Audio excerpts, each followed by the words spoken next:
Samedi soir, j'avais tout protégé au maximum, fermé les serres au maximum en calant avec de la terre. Et ça n'a pas suffi. Et dimanche matin, quand je suis arrivé, c'était tout écroulé, quoi.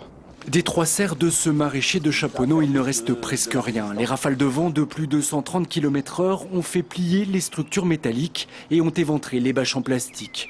Plus d'1 hectare de culture bio se retrouve donc à l'air libre depuis dimanche. Les dégâts sont considérables. J'avais une centaine de kilos de mâches à récolter qui sont foutus.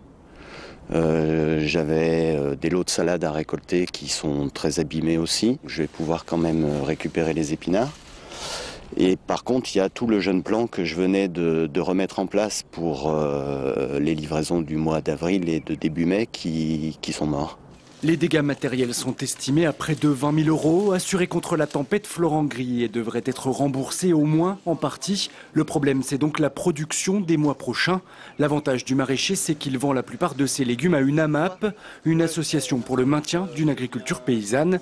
Toutes les semaines, il distribue un panier à des adhérents qui ont payé d'avance, un système qui pourrait lui permettre de limiter la casse. On accepte par principe en fait d'avoir des paniers plus allégés, donc on acceptera voire pas de panier du tout en fonction de ce que pourra produire Florent. Et puis au-delà de ça, ce qu'on souhaite faire, c'est mobiliser nos adhérents pour venir sur le site et donner un coup de main à Florent. Cet été, Florent Grillet devrait pouvoir acheter de nouvelles serres sur un autre terrain. Il continuera à cultiver celui-ci à Chaponneau, mais à l'air libre seulement.